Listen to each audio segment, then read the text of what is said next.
Welcome back to Recruiting Blitz. My name is Verghese. We appreciate you guys tuning in. Before we get started, be sure to like this video, subscribe to our channel, and be sure to check out our work over at InsideNebraska.com as well. We do this weekly show talking about the biggest headlines in Nebraska recruiting, talking on some, big visits, so on and so forth. We've got daily recruiting intel over at InsideNebraska.com. If you want the most up-to-date information, you want the true behind-the-scenes intel, subscribe to InsideNebraska.com.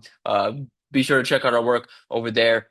We pride ourselves on, kind of leading the market in recruiting coverage, and also doing a fantastic job of football and basketball coverage between me, Steve Marek, and Zach Carpenter. So be sure to check that out as we dive further into this month of June, a busy month of June for Nebraska, and we're going to get right into it here. Nebraska had another visit weekend, much smaller than last weekend, just six official visitors. So we're going to touch on just a couple headlines coming out of the weekend, and also look ahead to the June 20th official visit weekend, Nebraska's last of the summer, and a really big one as they look to close with some top targets.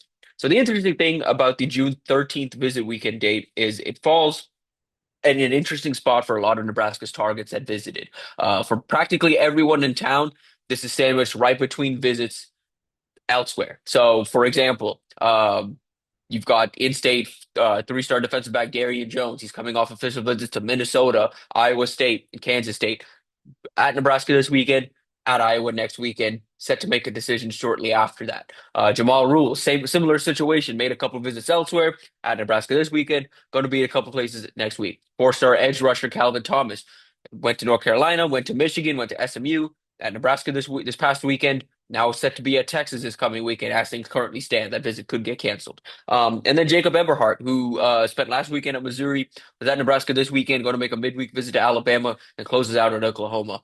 Then Valden Sone, that was the big news. The big news was Nebraska got four-star defensive tackle Valden Sone in town. That's huge. Huge, obviously, just getting him in town. Considering the type of schools Nebraska's battling here, big deal. Just the fact that Nebraska was able to secure that visit, get him in town for a true official visit. Only two schools have had him in town for an official visit to date, Auburn and Nebraska. You've got schools like Georgia, Florida, Ohio State recently offered, Texas, USC, all in the mix. It's a big deal that Nebraska got him in town for the weekend. Now, where does Nebraska stand coming out of the weekend? We're still working to track exact details. Talk to a couple sources close to him, talk to a couple sources close to the situation. Here's where things currently stand. Sone entering the month of June, Sone had plans to make a few official visits and then ideally announce a commitment in July, potentially August. Something happened. He had to go back to Sweden. He's originally from Sweden, as most of you know. He's an international prospect.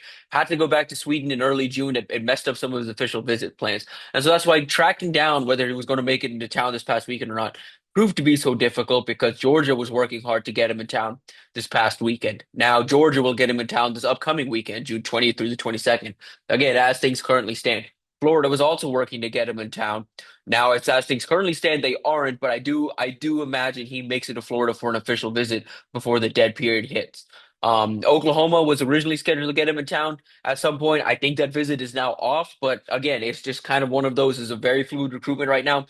All that to say, I don't think Sone sticks to his current plan of making a decision in July or August. I think he's going to ultimately push his recruitment into the fall. I think he wants to make a couple more official visits. I think he wants to see schools like Texas. I think he wants to spend a little more time around schools like at USC. I think Ohio State just offering is a big deal for him. I think he'll want to make it back to Ohio State for an official visit. And so I just don't think he has the time to do that this summer between now and when the dead period hits at the end of this month and he's ultimately going to have to push his decision into the fall. Now, all of that being said, caught up with some people just regarding that recruitment, regarding where things stand. Sohn is an international prospect, as I mentioned. He works with PPI Recruits. That's an international organization that helps a bunch of guys from Europe primarily, but also Africa, pursue their football dreams in America. And so their big three in the 2026 class are Sohn, three-star edge rusher Gustav Ross, who camped at Nebraska on Friday, and three-star defensive lineman Adrian Beccabelli. Those two also from Sweden, who also camped at Nebraska on Friday. Beccabelli and Ross both have Georgia offers. Sohn also has Georgia offers. All three I confirmed over the weekend are takes at Georgia, and it really wouldn't surprise me if, in addition to Sohn, the other two also go and officially visit Georgia next weekend.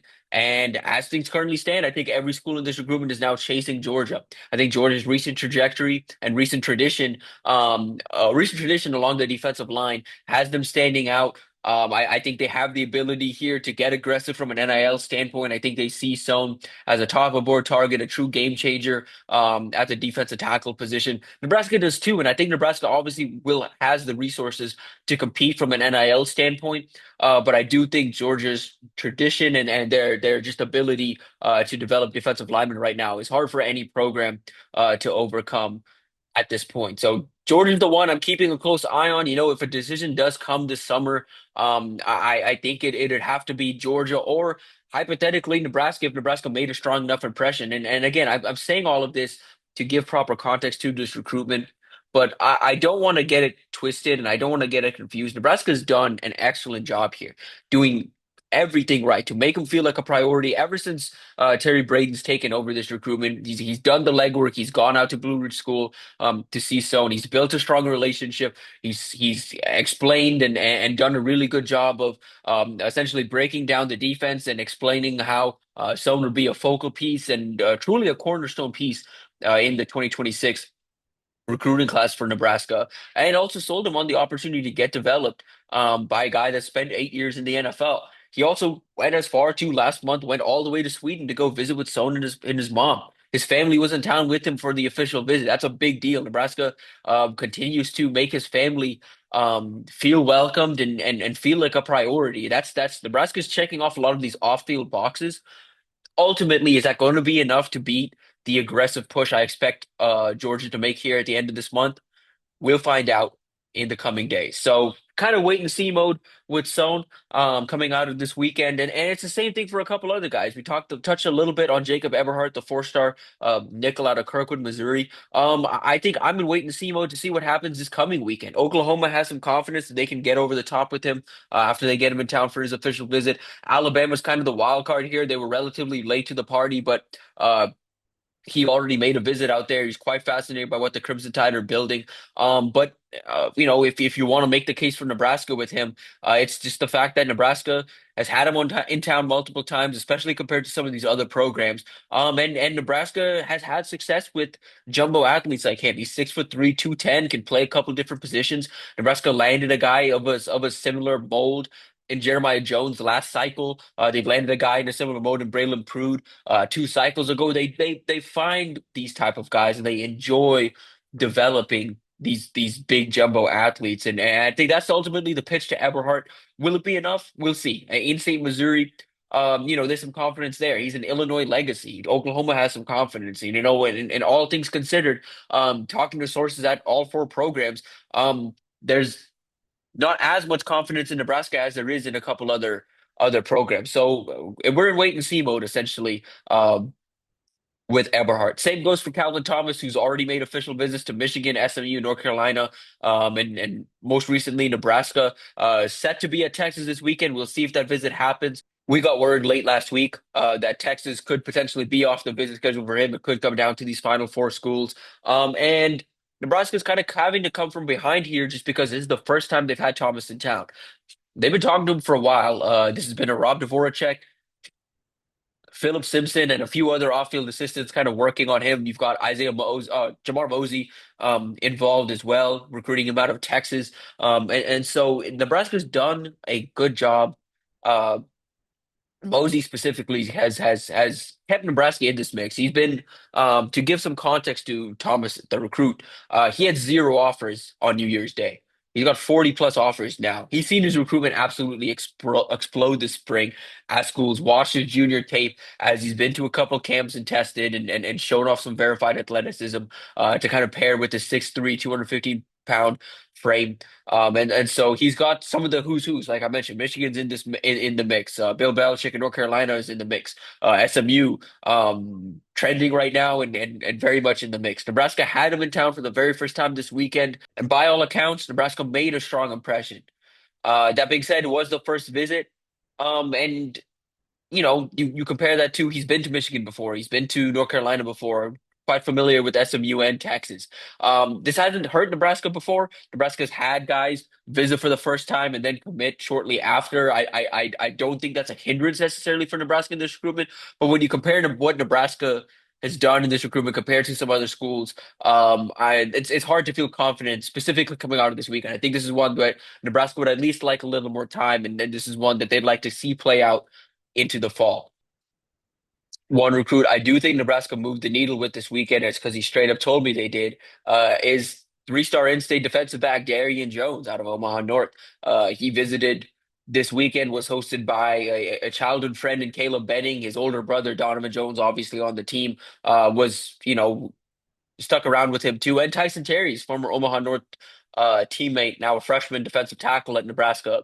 All three practically just spent the weekend with Jones. He had a very strong weekend at Nebraska. Got to see some of the facilities again, and noted, kind of after getting out to some of these other schools, to Minnesota, Kansas State, Iowa State, getting to see Nebraska's facilities is refreshing and just surprising how much, and it surprised them how much better Nebraska's facilities are than everyone else at this point. I think Nebraska clicked and hit a lot of checked a lot of boxes for him. The big Iowa visit at the end of this week is the one that looms for him. Grew up an Iowa fan and is partial to the program, and obviously notices the recent development Iowa's had in the secondary. But Addison Williams has done a good job getting Nebraska in this mix over the last few months. Phil Snow, I don't think you can discredit his impact in this recruitment and kind of his ability to kind of connect with young recruits. I think that's something that is lost on a lot of people. I think we've seen Snow develop a strong relationship with Donovan Jones and his family this year. I don't think you can count on Phil Snow's impact in this recruitment. And Matt Rule. Matt Rule's long known the Jones family since recruiting Donovan. Those relationships are really strong. And when you talk to Jones and you ask him kind of what he's looking for in this recruitment, it's a place that feels like home. It's a place that he's got some friends on. He's got some friends around. Feels like he's going to be developed. Noted the facilities are going to be a factor for him. And so yeah, I don't think this is open and shut for Nebraska. I've said this since Nebraska offered Jones. This is an open and shut recruitment. Even though, if you, from the outside looking in, if you just look at it on paper, in-state prospect has an older brother on the team.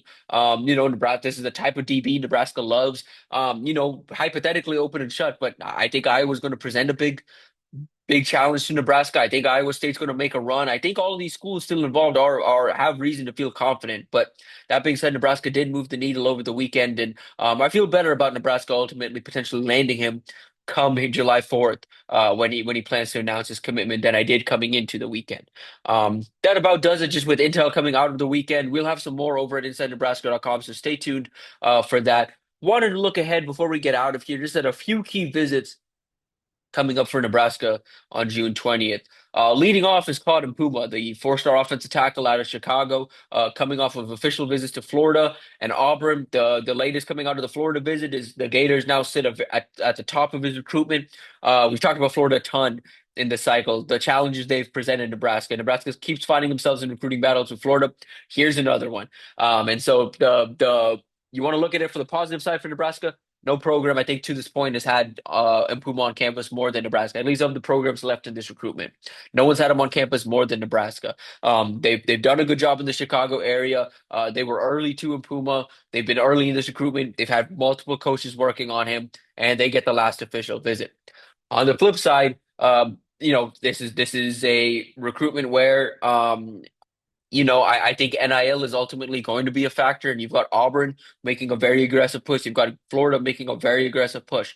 And again, I've said this multiple times, I don't discount Nebraska's ability to compete from an NIL standpoint, but I do think that Nebraska isn't going to overspend necessarily for prospects when they think they can find prospects of a similar caliber and potentially address some needs with other prospects. So saying that just to keep it out there and just to keep it on the mind as this recruitment continues to play out. But Nebraska's going to get the last OV. They're going to get an opportunity to kind of get over the top here and potentially get him committed by the end of this month. So that's a big one on the horizon for Nebraska.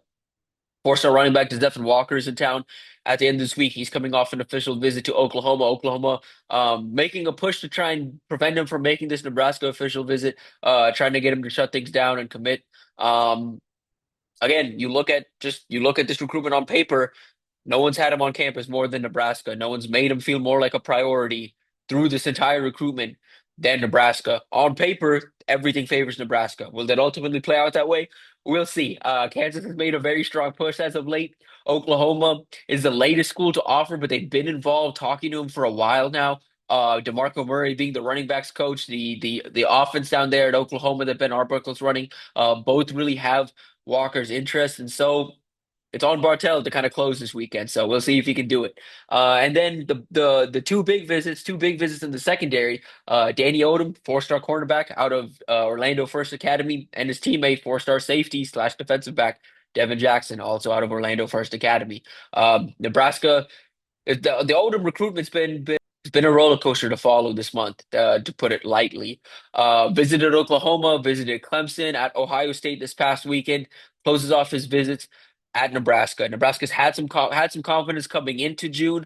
There's been kind of a push pull. At one point, Oklahoma seemed like the favorite, nearly got him to shut things down. The weekend in Ohio State was a big deal for him. It was his first trip up there, but Ohio State, their ability to recruit defensive backs is practically unmatched. And so, Nebraska is going to get him in town, hopes to get over the top. It helps that they're going to get him in town with his teammate Devin Jackson. It helps that his 7-on-7 quarterback and Nebraska 2027 commit Trey Taylor is going to be in town, peer recruiting him and Jackson. And in Jackson's case, Nebraska's battling Miami, LSU, and Oregon. He's coming off a visit to Oregon. Sounds like Oregon, moved the needle a little bit, but Oregon's kind of in wait and see mode. They've got a pretty hefty defensive backboard. I think they're waiting on some dominoes to fall before they really go all in on Jackson. That's not the case in Nebraska. Nebraska does have a pretty sizable defensive backboard, but Jackson's been a top of board priority. Nebraska sees him as a can't miss type target, a guy they really want in the class, and they really want both Jackson and Odom. They want the two together. They're practically the only school outside of Miami still involved with both prospects that want the two together. And so, again, read between the lines a little bit. I think the writing's on the wall that, if this last official visit goes well, I think Nebraska can close here, get over the top with both. But yeah, it's been quite the month of official visits for both these guys. And so they close it off in Nebraska, and as long as they make it into town as expected, I feel good about Nebraska potentially getting over the top and landing the two talented defensive backs out of Orlando. Few other names on the list, and there could be some changes as we get closer to the weekend. So be sure to stay tuned to Inside Nebraska for our updates heading into the weekend. And we'll have a massive update next week coming out of that next week's official visits. And actually, this time next week, we'll be at the Rivals 5-Star Challenge. So we'll have a ton of info from that as well. So be sure to stay tuned to InsideNebraska.com. Stay tuned to the Inside Nebraska YouTube channel. We appreciate you guys tuning in for an episode that was a bit all over the place, but appreciate you guys tuning in. We'll be back next week.